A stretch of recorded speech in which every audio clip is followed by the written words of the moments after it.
የአውሮፓ ቻምፒየንስ ሊግ የሳምንቱ ምርጥ ቡድን ታውቋል። የሳምንቱ ምርጥ ተጫዋችም ተብሎ ኖኒ ማዱዌኬ ተመርጧል። አስገራሚ የውድድር ጊዜ ላይ ይገኛል። ኖኒ ማዱዌኬ በተለይ ከጉዳት ከተመለሰ በኋላ ለአርሰናል ምን እንደሚጨምር በደንብ እያሳየ ይገኛል። ከዝውውር ዜናዎች ጋር በተያያዘ አርሰናል ክሮኤሺያዊና አማካኝ ቶኒ ፍሩክን ለማስፈረም ፍላጎት አለው እየተባለ ይገኛል። በምን ደረጃ ተጫዋቹን የማስፈረም እድል አለው? ወኪሉ የሰጠው አስተያየት አለ። ከዛ በተጨማሪም እነማን ከክለቡ ሊለቁ ይችላሉ?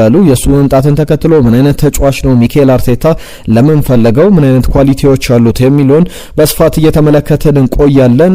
ከአዩብ ባዋዴ ጋር በተያዘም ሌሎች እየተሰሙ ያሉ ጉዳዮች አሉ። የሊሉ የአማካኝ ስፍራ ተጫዋችን በተመለከተ በእንግሊዝ ፕሪሚየር ሊግ የ16ኛ ሳምንት ጨዋታ አርሰናል ወልቭስን በሚገጥምበት መርሃ ግብር ላይ የሊጉ የመጀመሪያ ደረጃ ወይም የሊጉ መሪ ከሊጉ ግርጌ ከሊጉ የመጨረሻ ደረጃ ላይ ከተቀመጠው ቡድን ጋር የሚጫወቱበት ነው 42ኛ ጨዋታ። ከዚህ በፊት እንግዲህ የነበሩ ታሪኮችን እናነሳለን። ወልቭስም የሊጉ መሪዎችን የሊጉ ግርጌ ላይ ሆኖ የማሸነፍ ልምድ ያለው ክለብ ነው። የሁለቱ ቡድኖች ጨዋታ ምን አይነት መልክ ይኖረዋል በስፋት የምንመለከተው ጉዳይ ነው የሚሆነው። ክሪስ ሰተን፣ ሶል ካምቤል እንዲሁም ደግሞ ፖል ሜርሰን ስለ አርሰናል የዋንጫ ግስጋሴ አርሰናል ማንን ማስፈረም አለበት በሚለውና ስለ ኖኒ ማዱዌኬ የሰጧቸው አስተያየቶች አሉ። በዝርዝር እንመለከተዋለን። የአርሰናል የወልቭስ ጨዋታን ከዛ በተጨማሪ ዝውውሮች በስፋት የምንመለከትበት ቆይታችን ተጀምሯል። ጤና ይስጥልን የተወደዳችሁ አብራችሁን ቆዩ። በርከት ያሉ ጉዳዮችን እያነሳሳን እንቆያለን። ዝውውሮችን ቀደም ብዬ ያስተዋወቅኳችሁን ጉዳዮች በሙሉ እየነገርናችሁ እንቆያለን። አርሰናል ቻናልን ሰብስክራይብ አድርጉ። ቤተሰብ ሆኖ ይህን ቪዲዮ ላይክ አድርጋችሁ እንድትጀምሩ ላስታውሳችሁ። ቤተሰብነታችሁን አሳዩን፣ መልእክቶቻችሁንም ጻፉልን። በርከት ያሉ ጉዳዮችን እንነግራችኋለን። በቆይታችን ከምናነሳቸው ጉዳዮች በቀጥታ እንጀምራለን። የእናንተን ተሳትፎ ግን እንፈልጋለን። አርሰናል ከወልቭስ ስለ ስንት ይጠናቀቃል? ግምቶቻችሁን አስቀምጦልን። ተሳትፏችሁ እየቀነሰ ይገኛል። ያለ እናንተ ተሳትፎ እንግዲህ ቻናላችን አይቆይምና ተሳትፏችሁን እንፈልጋለን። ሀሳቦቻችሁን ጻፉልን። ወልቭስ ከአርሰናል ነገ ምሽት 5 ሰዓት ላይ የሚደረግ ጨዋታ ነው። ይህንን ጨዋታ በተመለከተ ብዙ ሀሳብ ሊሰጥ ይችላል።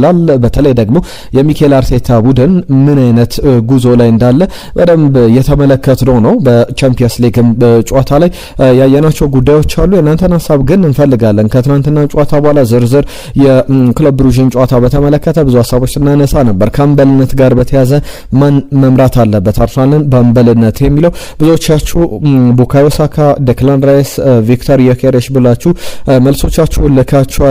መሞሽ ራይስ ቢመራ የተሻለ ነው ብሎናል። ከዛ በተጨማሪ ፏድ ቪክተር ዮኬሬሽ የሚል መልእክቱ ልኮልናል። ዴክላን ራይስ ትክክለኛው አምበል ነው አየነው ሙላለም የጻፈልን መልእክት ነው። ከዛ በተጨማሪ ስለ ዝውውር ስለ ቶኒ ፍሩክ ጠይቆናል። በደንብ በስፋት እናነሳችኋለን። ዴክላን ራይስ የተሻለ ነው ያለን አድማጫችንም አህመድ ነው። እንዲሁ ከልብ እናመሰግናለን። አሁን በቀጥታ ወደ ጉዳዮቻችሁ እናልፋለን። ከምናነሳቸው ጉዳዮች መካከል የቻምፒየንስ ሊግ የሳምንቱ ምርጥ ቡድን ይፋ ተደርጓል። በዚህ ምርጥ ስብስብ ውስጥ ኖኒ ማዱዌኬ ተካቷል። የቻምፒየንስ ሊግ ኦፊሻል የሳምንቱ ምርጥ 11 ነው። ከፊት ያሉት አንቶኒ ጎርደን፣ ሜሰን ግሪንውድ እንዲሁም ደግሞ ኖኒ ማዱዌኬ ናቸው። ማዱዌኬ 2 ግቦችን አስቆጥሯል። ከዛ በተጨማሪ ከሳምንቱ ምርጥ ተጫዋችነት ጋርም በተያያዘ የሳምንቱ ምርጥ ተጫዋች ተብሎ ተመርጧል። በቻምፒየንስ ሊግ ከተጫወቱ ተጫዋቾች ከነ ኤርሊንግ ብራውት ሃላንድ ሌሎችም እነ ቪኒ ጁኒየር ሌሎችንም ትልቅ ስሞች መጥራት ይቻላል። ኖኒ ማዱዌኬ ግን በጣም ምርጥ ጊዜን በማሳለፍ የሳምንቱ የአውሮፓ ቻምፒየንስ ሊግ ምርጥ ተጫዋች ተብሎ ተመርጧል። ይገባዋል ትላላችሁ? ሀሳቦቻችሁን ጻፉልን። ከኖኒ ማዱዌኬ ጋር በተያያዘ በአርሰናል ታሪክ አንድ ክብረ ወሰን አሻሽሏል። የመጀመሪያ 3 ግቦችን በሙሉ ቻምፒየንስ ሊግ ላይ በማስቆጠር የመጀመሪያው ተጫዋች ነው። ከዚህ በፊት እንደዚህ ያደረገ አንድም ተጫዋች የለም። በጣም ጥሩ አቅም ላይ ያለ ተጫዋች ነው። ገና 23 ዓመቱ ነው። በጣም ፈጣን የሚባል ተጫዋች ነው። በሁለቱም የመስመር ቦታዎች ላይ መጫወት ይችላል። እንዲሁም በቀጣይ ምናልባት ሚኬል አርቴታ በ9 ቁጥር ቦታ ላይ እንኳን ኖኒ ማዱዌኬን መጠቀም ይችላል የሚሉ አንዳንድ ዘገባዎችን እየተመለከትኩ እገኛለሁ። በተለይ የአርሰናል የ9 ቁጥር አማራጮች በጣም ሰፋ ያሉ ናቸው። ከቨርስ ሲመለስ ሚኬል ሜሬኖም እንደ 9 ቁጥር ልንመለከተው እንችላለን ከሚያስቆጥራቸው የግብ መጠኖች አንጻር። እንዲሁም ቪክተር ዮኬሬሽ፣ ጋብሪኤል ሱስ አሁን በሙሉ ጤንነት ቡድኑን እያገለገሉ ይገኛሉ። በዚህ ጉዳይ ላይ ዝርዝር ዘገባ እንድንሰራላችሁ ከፈለጋችሁ አርሰናል ማንን መጠቀም አለበት በአጥቂ ስፍራ ላይ የሚለውን መልእክቶቻችሁን ጻፉልን፣ እንመለስበታለን። በዛሬ ቆይታችን ግን በተለይ ከኖኒ ማዱዌኬ ጋር በተያዘ በ9 ቁጥር ቦታ ላይ በሁለቱም ዊንጎች ላይ መጫወት ይችላል። በተለይ የግራም የቀኝም መስመር አጥቂ ሆኖ ገና 23 ዓመቱ ላይ ይገኛል። በጣም እንደ አንበሳ የተራበ ብለው ይገልጹታል። ኦን ግሮን ታለንት ነው። አርሰናልን 45 ሚሊዮን ፓውንድ ብቻ ያስወጣ ለዛውም ከቼልሲ የተገኘ ተጫዋች ነውና የሱ ስኬታማ መሆን በደንብ ያለ ጥርጥር የሚጠበቅ ትልቅ ተጽዕኖም ያለው ነውና እነዚህ ጉዳዮች ይነሳሉ። አርሰናል ከወልቭስ ጋር በሚኖረው ጨዋታ ዙሪያ አንዳንድ ነጥቦችን እናንሳና የዝውውር ጉዳዮችን የተንታኞች ሀሳብን አነሳላችኋለሁ። አርሰናል ከወልቭስ ጋር ብዙ ለውጦችን አድርጎ ወደ ሜዳ ሊገባ ይችላል። በተለይ ደግሞ ከ10 ሳምንታት በኋላ ለመጀመሪያ ጊዜ ዴክላን ራይስን 6 ቁጥር ማርቲን ኦዴጋርድና ኤቤሬቺ ኤዜ የቀኝና የግራ 8 ቁጥር አድርጎ ሶስቱን ለመጀመሪያ ጊዜ በአማካኝ ስፍራ ላይ ሊጠቀም ይችላል። የጨዋታ በደንብ ይጠበቃል። ምክንያቱም ደግሞ ለመጨረሻ ጊዜ እነዚህ ተጫዋቾች በጋራ የተጫወቱት ማርቲን ኦዴጋርድ ተጎድቶ የወጣበት የዌስትሃም ዩናይትድ ጨዋታ አርሰናል ከዛ በኋላ ዙቢሜንዲ ኦዴጋርድን ቀይሮ ገብቶ ነበረ። ኦዴጋርድ በመጀመሪያ አሰላለፍ ላይ ከኤዜ ጋር በዚህ በ8 ቁጥር ቦታ ላይ የተጫወቱበት ነበር። ራይስ ባለፈው አልተጫወተም በህመም ምክንያት በጉዳት ሳይሆን ወደ ክለብ ብሩዥ ወደ ቤልጅየም አላቀናም ነበረ። በዚህ ጨዋታ ላይ ግን ይመለሳል። ከራይስ በተጨማሪም ጁሪን ቲምበር ወደ መጀመሪያ አሰላለፍ ላይ ከሚገቡ ተጫዋቾች መካከል አንዱ እንደሆነ በደንብ መናገር ይቻላል። በተከላካይ ስፍራ ላይ እንመለከተዋለን። በባለፈው ጨዋታ ላይ አርሰናል በደንብ ሲቸገር ነበረ። ጨዋታውን በተመለከተ የቻምፒየንስ ሊግ ጨዋታ በክለብ ብሩጅ ጨዋታ ላይ 3-0 በሆነ ውጤት ያሸነፍ እንጂ ኖርጋርድ በጥሩ ደረጃ ፍሎሪሽ ያድርግ እንጂ እንደ ሴንተር ባክ ጥሩ አቅሙን ቢያሳይም የተለየ አሰላለፍ ሚኬል አርቴታ ይዞ የገባበት ነበር። ኖርጋርድ ሴንተር ባክ፣ ሚኬል ሜሬኖ ሌፍት ሳይድ ነምበር 8 ሆኖ የገባበት እንደነበር ይታወቃል። ነገር ግን አርሰናል ብዙ ኳሶች የተሞከሩበት ነበር። ዴቪድ ራያ ብዙ ኳሶችን ሴቭ ማድረግ ነበረበት። ኮትሮ በተለየ መንገድ ብዙ የተሞከረበት ነበር። ከዛ በተሻለ ነገር ግን የተሻሉ ቁጥሮችን ማስመዝገብ ይኖርበታል። በዚህ በፕሪሚየር ሊጉ ጨዋታ ላይ ወደ ሜዳ የሚመለሰው ተጫዋች አንደኛው እሱ ነው። ቪክተር ዮኬሬሽ፣ ቡካዮ ሳካ እንዲሁም ደግሞ ኖኒ ማዱዌኬ ደግሞ ከፊት ይሰለፋሉ ተብሎ ይጠበቃል። ጋብሪኤል ማርቲኔሊ በቻምፒየንስ ሊግ ላይ 5ኛ ተከታታይ ጨዋታው ላይ ግብ አስቆጥሮ ታሪክ የሰራው ተጫዋች ወደ ተቀያሪ ወንበር ላይ ይወርዳል ተብሎ ይጠበቃል። አርሰናል በዚህ አሰላለፍ ወደ ሜዳ እንደሚገባ ይጠበቃል። ግምቶቻችሁን በጨዋታው ላይ ላኩልን። ከጋብሪኤል ማርቲኔሊ ጋር በተያያዘ ግን አንድ አስገራሚ የቻምፒየንስ ሊግ ሪከርድ ላንሳላችሁ። በቻምፒየንስ ሊግ ላይ 24 ጨዋታዎችን አድርጎ 9 የቻምፒየንስ ሊግ ግቦችን አስቆጥሯል።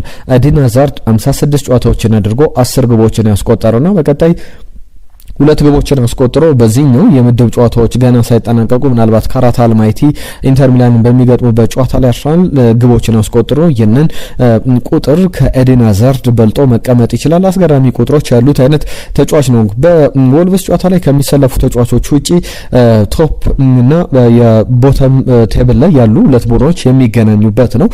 በጣም አስገራሚ ጨዋታ ሊሆን ይችላል። በማች ዴይ 15 በኋላ ወይም 16ኛው ሳምንት የእንግሊዝ ፕሪሚየር ሊግ በኋላ በሁለቱ ቡድኖች መካከል የ31 ነጥብ ልዩነት አለ። አርሰናል 33 ነጥብ አለው። ወልቭስ 2 ነጥቦችን ብቻ ይዘው የተቀመጠበት ነው። እስካሁን በፕሪሚየር ሊግ 12936 ጨዋታዎች ተደርጓል። ከነዚህ 12936 ከሞላ ጎደል 13000 ጨዋታዎች ተደርገው የፕሪሚየር ሊጉ መሪ ከፕሪሚየር ሊጉ የመጨረሻ ደረጃ ላይ ካለው ቡድን ጋር የተገናኙት 41 ጊዜ ነው። የአርሰናልና የወልቭስ ጨዋታ 42ኛ ሆኖ የሚቀጥል ነው። በእነዚህ ጊዜያት ላይ ብዙ ታሪኮች አሉ። የሮብ ኤድዋርድስ ቡድን ወልቭሶች ከዚህ በፊት 2 ጊዜ ማሸነፍ ችሏል። በእነዚህ 41 አጋጣሚዎች ላይ የሊጉ መሪ ከሊጉ ግርጌ ጋር ባደረጉት ጨዋታ በተለይ 4 ጊዜ ብቻ ነው የሊጉ ግርጌ ቡድን የሊጉ መሪ ማሸነፍ የቻለው። ከነዚህ 4 አጋጣሚዎች ደግሞ ወልቭስ 2ቱን አሸንፏል። 2ቱም ደግሞ ማንቸስተር ዩናይትድ ላይ ያሳየው ድል ነበረ። 2ቱም የሰር አሌክስ ፈርጉሰን ቡድን ላይ ነው። አንደኛው ጃንዋሪ 2004 ላይ 1-0 በሆነ ውጤት የተጠናቀቀ ጨዋታ ነው። ሁለተኛው ደግሞ ፌብሩዋሪ 2011 ላይ ወልቭስ 2-1 በሆነ ውጤት በአንድ ግብ ልዩነት ማንቸስተር ዩናይትድን የሰር አሌክስ ፈርጉሰን ቡድንን ያሸነፈበት ነበር። ሌሎችም ጨዋታዎች አሉ። ቶትናም ሆትስፐር አንደኛው ነው። በሊጉ ግርጌ ላይ 2008 ላይ የሊጉ የመጀመሪያ ጨዋታዎች 8 ጨዋታዎች ላይ በ6ቱ ተሸንፎ በ2ቱ አቻ ወጥቶ የሊጉ የመጨረሻ ደረጃ ነበር ሊቨርፑልን ገጥሞ። ነገር ግን ሃሪ ሬድናፕ ወደ ቡድኑ አሰልጣኝነት የመጡበት ነበር። ከዛ በኋላ ከጆን ዳሎ ራሞስ ቡድኑን ተረክበው ቶትናም ሆትስፐር ሊቨርፑልን ያሸነፈበት ጨዋታ ይጠቀሳል። ኦልዳም አትሌቲክ ከማንቸስተር ዩናይትድ ማርች 1993 ላይ የተደረገ ጨዋታ ነበረ። 1-0 በሆነ ውጤት ማንቸስተር ዩናይትድ የተሸነፈበት ነበረ። 30 የተለያዩ ቡድኖች እንግዲህ በአጠቃላይ በቶፕ ደረጃ ያሉ ቡድኖች አሸንፈዋል። በሰባት ጨዋታዎች ላይ ደግሞ ያቸው ውጤት የተመዘገቡ ናቸው። ከስር የደረጃው ግርጌ ላይ የሚቀመጡ ቡድኖች በአራት አጋጣሚዎች ላይ ማሸነፍ ችለዋል። በአጠቃላይ ግን 30ውን ያሸነፉት የሊጉ መሪዎች ናቸው። በአጠቃላይ እነዚህን ቁጥሮች ያነሳ ነው የአርሰናልና የወልቭስ ጨዋታ ሌላ መልክ ሊኖረው ይችላል። ፉክክሩ በደንብ ጥሩ ደረጃ ላይ ሊኖር ይችላል። ወልቭስ የውድድር ዓመቱን ለመታደግ ከሚፈልጋቸው አይነት ጨዋታዎች በተለይ አርሰናል ላይ ነጥብ ቢያገኝ በጣም ለቀጣይ ሳምንታት በደንብ ያግዟል ተብሎ ይጠበቃል። 105 ግቦችን የሊጉ መሪዎች ያስቆጥሯል። 105 ግቦች ለ32 ግቦች በደንብ የሚያስገርሙ አይነት ቁጥሮችን አነሳውላችሁ። በወልቭስና በአርሰናል ጨዋታ ውጤቱ ምን ይሆናል? ግምቶቻችሁን ላኩልን፣ በስፋት እንጠብቃለን። ሌሎች ጉዳዮችን እናንሳ። ከአርሰናል ጋር በተያያዘ የጉዳት ዜናዎችን በተመለከተ ነገ በዝርዝር የምንመለስበት ነው የሚሆነው። ተንታኞች ግን በአርሰናልና በወልቭስ ጨዋታ ዙሪያ ከዛም አስቀድሞ በጥር የዝውውር መስኮት ላይ ያነሷቸው ጉዳዮች አሉ። የነ ማርሌይ ሶሎሞን ጉዳይ ይነሳል፣ መለስ ብዬ አነሳዋለሁ። ነገር ግን የወልቭስና የአርሰናል ጨዋታ ሮብ ጆንስ ነው የሚመሩት። ከዛ አስቀድሞ ፖል ሜርሰን የሰጠው አስተያየት አለ። ከሰሞኑ ስለ ፖል ሜርሰን አንዳንድ ሀሳቦችን ስናነሳ ነበር። ለምን የቸልሲ ደጋፊ ሆነ፣ ለምን የአርሰናል ተጫዋች ሆኖ ቸልሲን ደገፈ የሚለው በአንዳንድ አድማጮችም ጥያቄ ሲነሳበት የነበረ ነው። ፖል ሜርሰን አርሰናል የሊጉ ዋንጫ ማሸነፍ ፕሪሚየር ሊጉ ማሸነፍ ከፈለገ ሚኬል ሜሬኖን ሴንተር ፎርዋርድ አድርጎ መጠቀም የለበትም፣ በተለይ ደግሞ በትልልቅ ጨዋታዎች ላይ የሚል ሀሳቡን አንስቷል። ሚኬል ሜሬኖ አውቃለሁ ከትልልቅ ግቦችን እያስቆጠረ ወሳኝነት ያላቸው ግቦችን እያስቆጠረ ቀጥሏል። በጣም ኢምፖርታንት ግቦችን አስቆጥሯል። ነገር ግን እንደ ቪላ አይነት ጨዋታዎች ላይ ቪክተር ዮኬሬሽ ነው የሚያስፈልገው። ሚኬል አርቴታም የቪላን ተከላካይ አንሰትል ማድረግ የሚችል በደንብ መረበሽ የሚችል ተጫዋች ነው ማሰለፍ የነበረበት በቪላ ጨዋታ ላይ። እንደዛ እያደረገ የማይቀጥል ከሆነ ሚኬል አርቴታ ዋንጫው ማሸነፍ ይከብዷል። በትልቅ ጨዋታዎች ላይ ከሲቲ ጋር፣ ከአስቶን ቪላ ጋር፣ ከሊቨርፑል ጋር አይነት ጨዋታዎች ላይ ሚኬል ሜሬኖ ሳይሆን የሚያስፈልገው ቪክተር ዮኬሬሽ ነው የሚል ሀሳቡን አካፍሏል። የእናንተን ሀሳብም ደግሞ ጻፉልን። ክሪስተን ከማዲኬ ጋር በተያያዘ የሰጠው አስተያየት አለ። ሌላ በፕሪሚየር ላይ የተጫወተ ትልልቅ ስም ካላቸው ተንታኞች መካከል አንዱ ነው። ጊዜው በደንብ በረዘመ በሄደ ቁጥር ኖኒ ማዱዌኬ በጣም ትልቅ ዝውውር እንደሆነ እየተመለከትን እንገኛለን ብሏል። በቢቢሲ ማች ኦፍ ዘ ዴይ ላይ የተናገረው አስተያየት ነው። በተለይ ክሪስተን ከነሳቸው ጉዳዮች መካከል ይህ ዝውውር ለቸልሲ ማጣት ለቸልሲ ኪሳራ ነው፣ ለአርሰናል ደግሞ በጣም ትልቅ የሚባል ተርፍ ነው። በተለይ በሚያሳያቸው ብቃቶች ከሳካ ጋር መፎካከር የሚችል በግራ መስመር ቦታ ላይ መጫወት የሚችል ተጫዋች ነውና ለአርሰናል በጣም በተለይ በዚህ ቢዚ ፔሪየድ ላይ በዚህ ወሳኝ ወቅት ላይ የመጣበት ቦዲው ሰውነቱ በጣም በጥሩ ደረጃ ላይ ባለበት ሰዓት ላይ መምጣቱ የሚያስገርም አይነት ተጫዋች ነው የሚል አስተያየቱን ሰጥቷል። የእናንተን ሀሳብ ጻፉልን። ባነሳናቸው ጉዳዮች ላይ ተሳትፏችሁን እንፈልጋለን። ይህን ቪዲዮ ላይክ አድርጋችሁ እየተከታተላችሁን እንደሆነ ግምታችን ነው። ከአርሰናል ጋር በተያያዘ የሶል ካምቤልም ሀሳብ ይነሳል። ሶል ካምቤል የቀድሞ የአርሰናል ተጫዋች የሰጠው አስተያየት አለ። አርሰናል ልምድ ያለው እድሜው የገፋ ሴንተር ባክ ያስፈልጓል የሚል ነገር አንስቷል። ያ የ6 ወራት ውል ብቻ የሚጠበቅበት በጥር የዝውውር መስኮት ሴንተር ባክ ማስፈረም አለበት የሚል ሀሳቡን አካፍሏል። ሚኬል አርቴታ ለዚህ ክፍት መሆን አለበት የሚል ነገር ነው ያነሳው። ለምሳሌ አርሰናል ከፊት መስመር ላይ ተጫዋቾችን አጥቶ ተመልክተናል። እሱንም በተደጋጋሚ አንስተናል። አርሰናል በተለይ ሁለቱንም ዊሊያም ሳሊባንም ሆነ ጋብሪኤል ማጋሌሽን አጥቶ አፎርድ ማድረግ አይችልም፣ ያለነሱ መጫወት አይችልም። ሁለቱ በጣም ልምድ ያላቸው ሴንተር ባኮች ናቸው። ስለዚህ አርሰናል እነዚህ ተጫዋቾች በሌሉበት ሰዓት ላይ ጥሩ ሴንተር ባኮች አሉት። ነገር ግን እንደ ዊሊያም ሳሊባ እንደ ጋብሪኤል ማጋሌሽ የሚሆኑ ሴንተር ባኮች አይደሉም እና ማስፈረም አለበት የሚል ነገር አንስቷል። ሌላኛው ከአርሰናል ጋር እያነሳው ጉዳይ በፊት መስመር ላይ ለምሳሌ ሁለት ተጫዋቾችን ሶስት ተጫዋቾችን በጉዳት ሊያጣ ይችላል። ጋብሪኤል ማጋሌሽ እና ዊሊያም ሳሊባን ግን በጉዳት ምክንያት ማጣት ፈጽሞ ለአርሰናል የሚሆን የሚገመት አይደለም የሚል ነገር አንስቷል። ከዝውውር ዜናዎች ጋር በተያያዘ የማርሌይ ሶሎሞን ጉዳይ የ16 ዓመቱ ነው። በክለብ ብሩጅ ጨዋታ ላይ ተቀይሮ ገብቶ አርሰናል ላይ ታሪክ የሰራ ተጫዋች ነው። ይህም ተጫዋችን በተመለከተ ከሶሎሞን ጋር በተያያዘ በጥር የዝውውር መስኮት ክለቡን መልቀቅ አለበት የሚሉ ሀሳቦች የተነሱ ይገኛሉ። በተለይ እንደ ዊሊያም የዊሊያም ሳሊባ አይነት ሩት ይከተላል። ወደ ዊሊያም ሳሊባ ወደ ፈረንሳይ በተለያየ ጊዜ መጀመሪያ ሲመጣ ሚኬል አርቴታ ይሄማ ገና ነው የአርሰናል ተሰላፊ መሆን አይችልም ብሎ በውሰት ውል ወደ ኦሎምፒክ ደ ማርሴ ወደ ስታድ ደ ሬምስ ልኮት እንደነበረ ይታወቃል። ከዛ በኋላ ዊሊያም ሳሊባ ከተመለሰ በኋላ ምን አይነት ተጫዋች እንደነበረ ተመልክተናል። አሁንም ቢሆን ይህንን ተጫዋች በደንብ ፍሎሪሽ እንዲያደርግ በትልቅ ደረጃ አርሰናል ተጫዋቹን እንዲያቆየው በትልቅ ደረጃ እንዲጠቀመው በውሰት ውል ይለቋል ተብሎ እየተጠበቀ ይገኛል። በተለይ አንዳንድ ውስጥ አዋቂ የአርሰናል ሶርሶች እንደሚሉት ከሆነ አርሰናል አይደን ኤቨንን ወደ ማንቸስተር ዩናይትድ የለቀቀው የተከላካይ ስፍራው ተጫዋች በቅርብ ጊዜያት ላይ የጨዋታ ጊዜ እያገኘ ተመልክተናል። ዋነኛው ምክንያት የማርሎይ ሶሎሞን መኖር ነው። ማርሎይ ሶሎሞን ከዊሊያም ሳሊባ ጋር የሚነጻጸር ጥሩ አቅም ያለው ተጫዋች መሆኑን ተከትሎ ተጫዋቹን የለቀቀው አይደን ኤቨን በዛ ደረጃ ማርሎይ ሶሎሞን ላይ ተማምኖ ነው የሚሉ ዘገባዎችን ተመልክተናል። ከሊሉ አዩብ ቦዋዴ ጋር በተያዘ የሚነሱ ጉዳዮች አሉ። 18 ዓመቱ ላይ ይገኛል። ገና በዚህ ጊዜ ላይ 47 የሊጋ ጨዋታዎች ላይ ተጫውቶ ተመልክተናል። ልምድ በጣም ወሳኝ ነው ለአንድ ታዳጊ የመጫወቻ ጊዜ። ለማርሎይ ሰለሞን በዓለም ለምናነሳው ለዚህ ለኤታን ንዋኔሪ ተመሳሳይ ነገሮች ይጠበቃሉና እስከ 2026 ድረስ በሊል እንደሚቆይ ይፋ አድርጓል። ከሌኬፕ ጋር ቆይታ አድርጎ ነበር። ምንም ነገር ሊፈጠር ይችላል፣ ነገር ግን በክረምቱ ለክለቡ ፕሬዝዳንት ነግሬያቸዋለሁ ክለቡን እንደምለ ነገር ግን ከዛ አስቀድሜ በራሴን በደንብ ማጎልበት ፈልጋለሁ ብሏል። ቸልሲም አርሰናልም የተጫዋቹ ፈላጊ ናቸው። አንድሪያ ቤርታ የሚኖራቸው ቆይታ ይጠበቃል። አርኤምሲ ስፖርት የዘገበው ዘገባ ነው። ክሮኤሽያዊውን ተጫዋች በዝርዝር እንመልከተው። አርሰናል እየፈለገ ይገኛል። ቶኒ ፍሩክ ይባላል። 24 ዓመቱ ላይ ይገኛል። አታኪንግ ሚድፊልደር ሊሆን ይችላል። ከዛ በተጨማሪ ከፊት መስመር ላይ 10 ቁጥር፣ 9 ቁጥር በግራ በቀኝ ሁሉንም ቦታዎች ላይ መሸፈን መጫወት የሚችል ተጫዋች ነው። ምን አይነት ኳሊቲዎች አሉት በደንብ እንመለከተዋለን። አርሰናል በክረምቱ 8 ያክል ተጫዋቾችን አስፈርመው ምን ያክል አስተዋጽኦ እንደነበራቸው ተመልክተናል። ከክሮኤሽያ የሚመጣው ቶኒ ፍሩክ ግን ከዛም በጣም ጥሩ የወደፊት ተስፋ ያለው ተጫዋች እንደሆነ በሚኬል አርቴታ በኩል እየተነገረ ይገኛል። የሱ ወኪል የሰጠው አስተያየት አለ።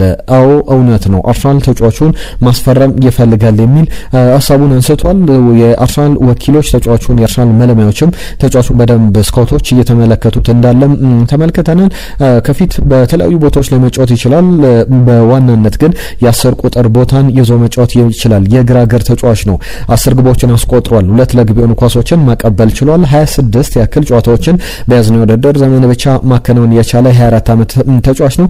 ሚኬል አርቴታ ደግሞ ግብ ከማስቆጠርም በላይ ሊወድለት የሚችለው ኳሊቲ አለ። መከላከል ላይ አስገራሚ ቁጥሮች አሉ። ለምሳሌ በየጨዋታው ወደ 6 ያክል ዲዋሎችን የአንድ ለአንድ አጋጣሚዎችን ያሸንፋል፣ ወን ያደርጋል። ከዛ በተጨማሪ በሊጉ ላይ በየጨዋታው 1.3 ታክሎችን ይወርዳል፣ 4.4 ሪከቨሪዎችን ያስመዘግባል። በጣም ለተከላካይ እንኳን በጣም ትልቅ የሚባሉ ቁጥሮችን ነው ያነሳውላችሁ ያሉት። በማጥቃትም ረገድ ትልቅ ቻንሶችን በመፍጠር ቴኮኖችን የአንድ ለአንድ አጋጣሚዎች ላይ ተጫዋቾችን በመብለጥ የሚታወቅ አይነት ተጫዋች ነውና የክሮኤሽያ ብሔራዊ ቡድንም ተጫዋች ነው። በዝላትኮ ዳሊች ስር 5 ጨዋታዎችን አድርጓልና በቅርብ ጊዜያት ላይ ወደ ክሮኤሽያ ብሔራዊ ቡድን ብቅ እያለ ያለ ተጫዋች ነው። ክሮኤሽያን ተጫዋቾች ደግሞ ታታሪነት የሚታሙ አይደለም። እሱ የሚመጣ ከሆነ ግን ምን አይነት አሰላለፍ ምን አይነት ነገሮች ሊኖሩ ይችላሉ? ማርቲን ኦዴጋርድ፣ ኤቤሬቺዜ የመጀመሪያ የ10 ቁጥር ቦታ ላይ ተመራጭ ተጫዋቾች ናቸው። ከዛ በተጨማሪም ደግሞ ኤታን ንዋኔሪ አለ። ኤቤሬቺዜ፣ ማርቲን ኦዴጋርድ፣ ኤታን ንዋኔሪ እንደ ዴይሊ ሜል የቅርብ ጊዜያት ዘገባ ከሆነ በጥር የዝውውር መስኮት በውሰቱ ክለቡ ሊለቅ ይችላል። በተለይ ደግሞ የተጫዋች የሚመጣ ከሆነ የሚሉ ዘገባዎች አሉ። እስከ 7.9 ሚሊዮን ፓውንድ በትራንስፈር ማርኬት ቫልዩ መሰረት የተገመተ ተጫዋች ነው። የተጫዋች ከዚህ በፊት አንድሬ ክራማሪች ወደ ወልቭስ ወደ ሌስተር ሲመጣ ተመሳሳይ ክፍያ ተከፍሎበት እንደነበረ ይታወቃል። የቶኒ ፍሩክ ዝውውር ምን ያክል አስተዋጽኦ ይኖራል? አርሰናል ቀጣይ እቅድ ተጫዋቹ በትልቅ ክለቦች ጭምር የሚፈለግ አይነት ተጫዋች እንደሆነ ይታወቃልና በትልቅ ደረጃ አቅሙን ማሳየት የሚችል አይነት ተጫዋች ነው። ለሁሉም እነዚህ ጉዳዮች ከአርሰናል ጋር በተያያዘ በዝውውር ሀሳቦች የሚነሱ ናቸው። ነገም አዳዲስ የዝውውር ጉዳዮችን ከዛ በተጨማሪ በጉዳት በአርሰናል ጨዋታ ላይ እነማን ይሰለፋሉ የሚለውን በዝርዝር ይዘን እንመለሳለን። አብረውነታችሁን እንፈልጋለን። ተሳትፏችሁን ባነሳናቸው ጉዳዮች ላይ መልእክቶቻችሁን ጻፉልን። ተርሰን ቻናልን ማሳደግ አለብን። ቤተሰቡን ነውን። በየዕለቱ አዳዲስ ጉዳዮችን ያልተሰሙ መረጃዎችን ይዘን እየመጣን እንገኛለን። ቻናላችንን ሰብስክራይብ አድርጉ። ቤተሰብነታችሁን አሳዩን። ዛሬ ግን እዚህ ላይ እናበቃለን። ጤና ይስጥልን።